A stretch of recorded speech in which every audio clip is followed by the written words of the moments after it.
नमस्ते। कैसे हैं आप सब? स्वागत है आप सबका हमारे YouTube चैनल पर एक बार फिर से।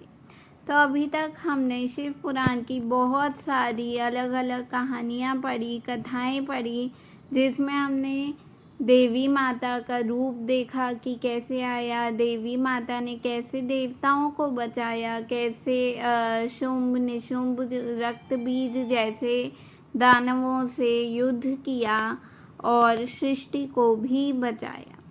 तो चलिए आज शुरू करते हैं हम एक नया अध्याय जिसका नाम है देवताओं का गर्व दूर करने के लिए तेज पुण्य रूपिणी उमा का प्रादुर्भाव। तो शुरू करते हैं। और अगर अभी तक आपने हमारे YouTube चैनल सब्सक्राइब नहीं किया है तो जल्दी से जाकर कर दीजिए। मुनियों ने कहा, संपूर्ण पदार्थों की पूर्ण ज्ञाता सूजी भुवनेश्वरी उमा के जिनसे सरस्वती प्रकट हुई थी, अवतार का पुनः वर्णन कीजिए। वे देवी पर ब्रह्मा मूल प्रकृति ईश्वरी निराकार होती हुई भी साकार तथा नित्यानंदमयी सती कही जाती हैं।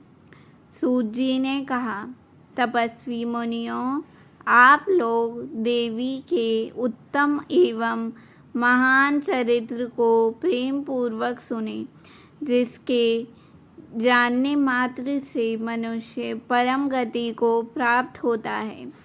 एक समय देवताओं और दानवों में परस्पर युद्ध हुआ।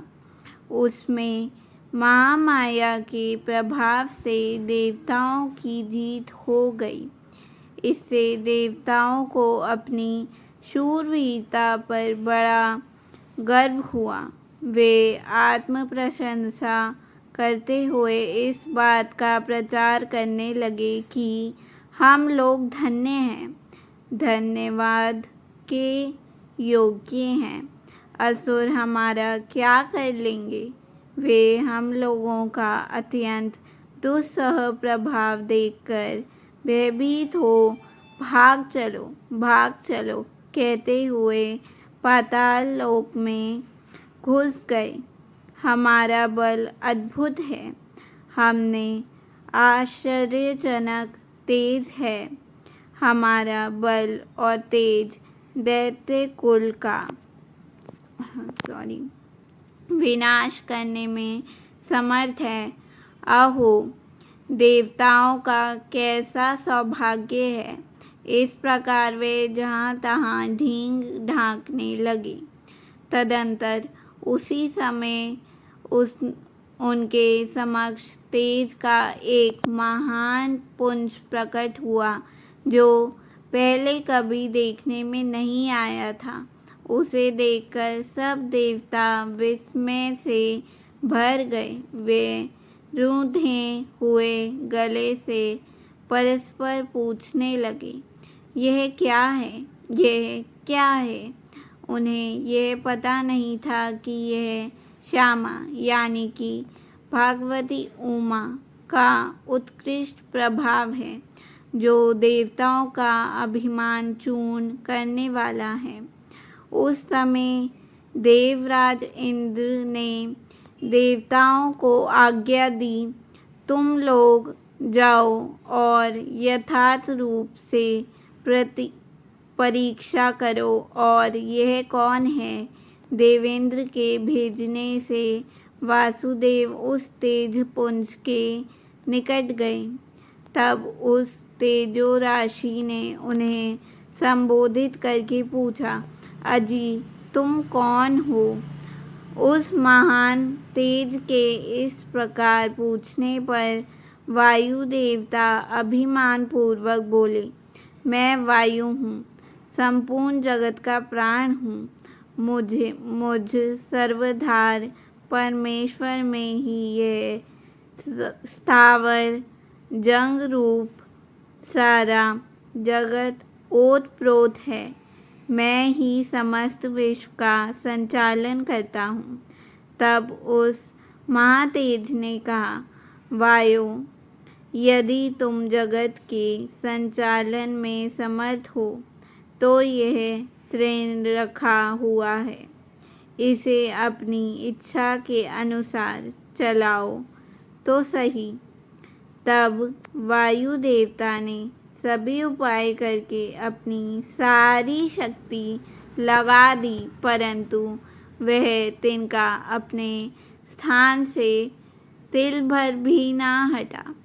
इसमें वायुदेव लज्जित हो गए।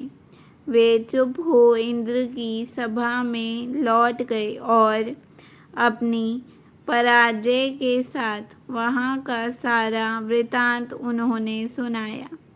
वे बोले, देवेंद्र, हम सब लोग झूठे ही अपने में सर्वेश्वर होने का अभिमान रखते हैं, क्योंकि किसी छोटी सी वस्तु का भी हम कुछ नहीं कर सकते।